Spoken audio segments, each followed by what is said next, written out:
చూడండి, ఈరోజు నా సెషన్ ఉంది అని ముందే నాకు తెలిసిన వాళ్ళు ఎంతమంది? నాకు నిన్ననే తెలుసాను మీ ప్రోగ్రాం ఉందని. సడన్గా తెలిసిందా? కాదు కదా, ముందే తెలుసు కదా. అయితే మీ సెషన్ ఉంది కాబట్టే నేను వచ్చాను. ఖచ్చితంగా మీ ప్రోగ్రాం అటెండ్ అవ్వాలనే వచ్చాను కాబట్టి ఖచ్చితంగా ఇక్కడ నేను ఎటు బయటికి వెళ్ళకుండా, ఫోన్ తీయకుండా, అటు ఇటు డైవర్ట్ అవ్వకుండా ఖచ్చితంగా 2 గంటలు స్పెండ్ చేస్తాను అని డిసైడ్ అయిన వాళ్ళు ఎంతమంది ఉన్నారు? ఖచ్చితంగా చేస్తారా? అదే ప్రాబ్లం. ఏం చేస్తారంట? స్పెండ్ చేస్తారంట. ఏం చేస్తారంట? స్పెండ్ చేస్తారా? ఇన్వెస్ట్ చేస్తారా? డిఫరెన్స్ ఉందా ఏమన్నా? స్పెండ్ అంటే ఖర్చు పెడితే అయిపోతుంది, పెట్టుబడి పెడితే తిరిగి వస్తుంది. జీవితంలో ఇప్పటివరకు మీ లైఫ్లో మీ ఏజ్ ఎంతో మీకు తెలుసు కదా. మీ వయసు స్పెండ్ చేశారా, ఇన్వెస్ట్ చేశారా? స్పెండ్ చేసాం, పోయింది. స్పెండ్ చేసాం, అవునా కదా? పోతే పోయింది, అప్పులు ఇచ్చిపోయింది. పోదు, ఉట్టిగానే పోలే, కొన్ని అప్పులు తెచ్చిపెట్టింది. ఏ సార్ నో, ఇన్వెస్ట్ చేయాలి సార్, ఇన్వెస్ట్ చేయాలి. ఇన్వెస్ట్మెంట్లో టైం ఉండాలి, పాజిటివ్నెస్. ఈ 2 గంటలు మీరు నాతో పాటు ఉన్నారంటే మీరు ఇక్కడ ఇన్వెస్ట్ చేస్తున్నారు. రిటర్న్స్ వస్తాయి మీకు. రిటర్న్స్ ఏమొస్తాయి? ఎలా ఉండాలి, ఎలా ఉండకూడదు, ఎలా ఆలోచించాలి, ఎలా ఆలోచించకూడదు. ఏ సార్ నో, ఇవి రిటర్న్స్. ఆ రిటర్న్స్ లైఫ్ టైం యూజ్ అవుతాయి. మన ఆలోచన విధానంలో ఈ విధానం మార్పు రావాలి. నిజంగా ప్రాబ్లం ఎక్కడుంది? మన ఆలోచనలోనే ఉంది. మన ఆలోచనలోనే ప్రాబ్లం ఉంది. సో మన ఆలోచనలో ఆ ప్రాబ్లంని తీసేసి పాజిటివ్నెస్ తెచ్చుకోవాలి. ఇప్పుడు చెప్పండి, నేను చెప్పాను ప్రాబ్లం మన ఆలోచనలో ఉంది. చెప్పండి, ఇది పాజిటివ్ అఫర్మేషనా, నెగిటివ్ అఫర్మేషనా? చాలా పెద్ద నెగిటివ్ అది. అంటే నా ఆలోచనలో ప్రాబ్లం ఉంది, నా బ్రెయిన్కి ఏం చెప్తున్నా? నా ఆలోచనలో ప్రాబ్లం ఉందని చెప్పేసా నేను. ఇప్పుడు negative affirmation. Yes or no? So యాక్చువల్గా ఎలా మాట్లాడాలి, ఎలా మాట్లాడకూడదు, ఏ పదాలు వాడాలి, ఏ పదాలు వాడకూడదు, ఎందుకంటే ఎవ్వరూ వినట్లేదు కాదు, పవర్ఫుల్ నీ మైండ్ వింటుంది ఇక్కడ. అవునా? నువ్వు ఒకటి చెప్తే నీ మైండ్కి, నీ సబ్కాన్షియస్ బ్రెయిన్ ప్రత్యేకత ఏంటంటే అది అవునా కాదా అని క్వశ్చన్ చేయదు, నిజమా అబద్ధమా అని క్వశ్చన్ చేయదు, ఇది లాజికల్గా కరెక్టా కాదా అని క్వశ్చన్ చేయదు, ఇది అవుతుందా అవ్వదా అని నిజమా అబద్ధం చూడదు, విని నమ్మేస్తుంది. అది డేంజర్ సబ్కాన్షియస్ బ్రెయిన్. నువ్వేది చెప్తే నా వల్ల కాదు, నాకు అదృష్టం లేదు, నేను చేయలేను, నా కష్టాలు ఎక్కువ ఉన్నాయి, వింటా ఉంటుంది, రికార్డ్ చేసుకుంటా ఉంటుంది. అలా కాదు, నేను కోట్లు సంపాదిస్తున్నాను, నేను కోట్లు సంపాదించబోతుంది, చాలా ఆరోగ్యంగా ఉన్నాను. ఎక్కడ సార్? మోకాళ్ళ నొప్పులు ఉన్నాయి కదా సార్, ఆరోగ్యం ఎక్కడుంది? నీ బ్రెయిన్కి తెలియదురా బాబు, వాడు చెప్పేసే బ్రెయిన్కి నా మోకాళ్ళు చాలా బాగున్నాయి చెప్పు, బిలీవ్ చేస్తుంది. అర్థమవుతుందా? హీలింగ్ అనేది బ్రెయిన్ ఈజ్ సూపర్ పవర్. ఆ బ్రెయిన్ని మనము అర్థం చేసుకోలేదు. ఆ బ్రెయిన్ని మనం అర్థం చేసుకొని దాన్ని కరెక్ట్గా మన వెపన్, పెద్ద ఆయుధం అది, ఆ వెపన్ని మనం వాడగలగాలి.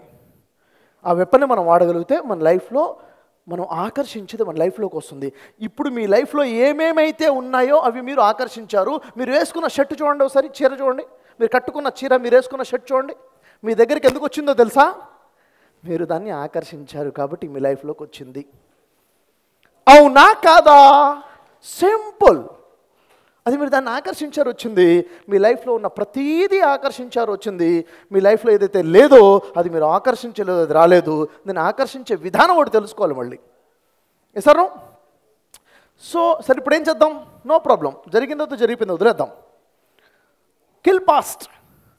ఇప్పుడు ఫ్యూచర్ని బిల్డ్ చేద్దాం, అది కూడా పాజిటివ్గా చేద్దాము. లైఫ్లో చాలా తప్పులు చేసేసుకుంటూ వచ్చాం. ఇప్పుడేం చేయాలి తెలుసా? ప్రతిదీ కూడా ఆచి చూచి జాగ్రత్తగా పరిశీలించి పాజిటివిటీలో అడుగులు వేసుకుంటూ ముందుకెళ్ళాలి. లైఫ్లో మెంటర్షిప్ కావాలా వద్దా? Yes or no? Yes.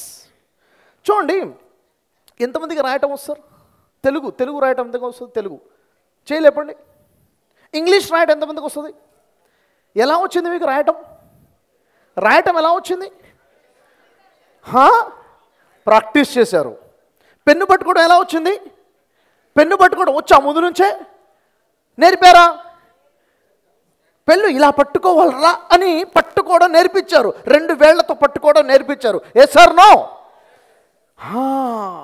Pen పట్టుకోవడం నేర్చుకున్నాం. ఎలా గీత గీయాలో నేర్చుకున్నాం. స్టాండింగ్ లైన్, స్లిప్పింగ్ లైన్ నేర్చుకున్నాం. Yes or no? రాదు, రాదు, నేర్చుకున్నాం. చెయ్యి రాయగలుగుతుంది, రాయేసేలా దానికి ట్రైనింగ్ ఇచ్చాం. అవునా కాదా? మీకు రాయడం వచ్చా? వచ్చా రాదా? పెన్ ఇస్తాను రాయండి లెఫ్ట్ హ్యాండ్తో. పెన్ ఇస్తాను రాయండి లెఫ్ట్ హ్యాండ్తో రాయండి. రాదు సార్. ఎందుకు రాదు? ట్రైనింగ్ ఇవ్వలేదు. ట్రైనింగ్ ఇస్తే ఎలా ఉంటుంది, ట్రైనింగ్ ఇవ్వకపోతే ఎలా ఉంటుంది? నీ 2 చేతులు అడిగి చూడు కదా, ఉంటుందా లేదా? Yes or no? ఎస్. చూడండి, ఒక వ్యక్తి జిమ్కి వెళ్తున్నాడు. జిమ్కి వెళ్ళి తన బాడీని ఒక షేప్లో ఒక్కొక్క పార్ట్ మీద ఫోకస్ చేసి వర్కౌట్ చేశాడు. ఫిజిక్ తయారవుతుందా లేదా? ట్రైన్డ్ బాడీ, అన్ట్రైన్డ్ ఎలా ఉంటుంది? డిఫరెన్స్ ఉందా లేదా? మాటలు మాటలు మాటలు. ట్రైనింగ్ ఏంది మనకి? ఫ్లూయెంట్గా మాట్లాడేస్తారు మీరు. ఏంటిది అది? తెలుగు, సంస్కృత్. మాటలు రావా? మాట్లాడటం రాదా? నాలుక లేదా? నాలుగుంది, ప్రాక్టీస్ లేదు. Yes or no? ఇంగ్లీష్ వచ్చా రాదా? వచ్చు. మాట్లాడేస్తావా? ప్రాక్టీస్ లేదు సార్. ట్రైనింగ్. ప్రతి దానికి ట్రైనింగ్ కావాలి. మీకు 2 కాళ్ళు ఉన్నాయి, నాకు 2 కాళ్ళు ఉన్నాయి. అథ్లెటిక్ కూడా 2 కాళ్ళు ఉన్నాయి. వాడు పరిగెడితే కనబడ్డు, అంత వేగంగా పరిగెడతాడు, గోల్డ్ మెడల్ తెచ్చుకుంటాడు. మనం చూస్తూ ఉండాలంతే. Practice, training. Yes or no? కుక్కలు ఉన్నాయి. మీ వీధిలో కుక్కలు ఉన్నాయి, మీ ఇంట్లో కుక్కలు ఉన్నాయి. పోలీస్ దగ్గర కూడా కుక్క ఉంది. పోలీస్ కుక్కకి మీ ఇంట్లో ఉన్న కుక్క తేడా ఉందా లేదా? కుక్కేగా. Training, training. Yes or no? అదే గుర్రం ఉంది. గుర్రాలన్నీ ఒకటేనా? రేసు గుర్రాలు ఉంటాయా? రేసు గుర్రం ఉంటుందా లేదా? ట్రైనింగ్, దానికి తగ్గ ట్రైనింగ్. అయితే ప్రతి వ్యక్తికి కూడా ఒకే మెథడ్ ఇచ్చాడు సార్. మీ మెథడే నా మెథడు, నా మెథడే మీ మెథడు. Yes or no? ఆ బ్రెయిన్ అన్నది సేమ్. నువ్వు ట్రైన్డ్ బ్రెయినా, అన్ట్రైన్డ్ బ్రెయినా? దానికి ట్రైనింగ్ ఇవ్వాలా? అర్థమవుతుందా? That is the point. చూడండి, అసలు ఇంతకీ మన బ్రెయిన్కి ట్రైనింగ్ ఇవ్వాలా వద్దా మనం చూద్దాం. నేర్చుకోవాలి. ట్రైనింగ్ ఇవ్వాలా వద్దా? Yes or no? మన బ్రెయిన్కి మనం ట్రైనింగ్ ఇవ్వాలి. ట్రైనింగ్ ఇవ్వాల్సిన అవసరం చాలా ఉంది. ట్రైనింగ్ ఇవ్వాల్సిన అవసరం చాలా ఉంది. మనం ట్రైనింగ్ ఇచ్చామా? ఇవ్వలేదు. ఇవ్వలేదు, ఇవ్వాలి. ప్రతి ఇంట్లో కూడా ఈరోజు అప్పులు అనేవి సర్వసాధారణం అయిపోయాయి. ఈరోజు చూడండి, ప్రతి దానికి ఖర్చులు పెరిగిపోయాయి, ఎక్స్పెన్సెస్ బాగా అయిపోయినాయి. మనిషి ఇన్కమ్ దానికి సరిపోవట్లేదు, అప్పు చేయడం తప్ప వేరే మార్గం లేకుండా పోయింది. ఏం చేయాలి? ఏం చేస్తే మనీ మన దగ్గర నిలబడుతుంది? లా ఆఫ్ అట్రాక్షన్లో మనం ఏదైతే అట్రాక్ట్ చేస్తామో అది మన లైఫ్లోకి వస్తుంది. కేవలం అట్రాక్షన్ ఏనా? దాన్ని చేసే పద్ధతి ఏంటిది? ఎఫర్మేషన్స్ పర్ఫెక్ట్గా చేసే పద్ధతి ఏంటిది? విజువలైజేషన్ చేసే పర్ఫెక్ట్ పద్ధతి ఏంటిది? గ్రాటిట్యూడ్ ఏ విధంగా ఉండాలి? మన కోసం యూనివర్స్ పని చేసేలా చేయాలంటే ఏం చేయాలి? అండ్ మన లైఫ్లోకి దాన్ని రావాలంటే అది ఎక్కడి నుంచి వస్తుంది? ఇవన్నీ కూడా చాలా క్లారిటీగా రావాలి sir. Authentic way of law of attraction మాట్లాడుతున్నాను. దీని బేస్ ఏంటంటే బైబిల్, ఓల్డ్ టెస్ట్మెంట్, న్యూ టెస్ట్మెంట్లో లా ఆఫ్ అట్రాక్షన్ ఫార్ములాసే ఉన్నాయి. Quran law of attraction change చెప్తుంది. వేదాసు, ఉపనిషత్తు, ఇంకా మరి చెప్పాలంటే భగవద్గీత స్ట్రాంగ్గా ఏం లా ఆఫ్ అట్రాక్షన్ ఇస్తుంది.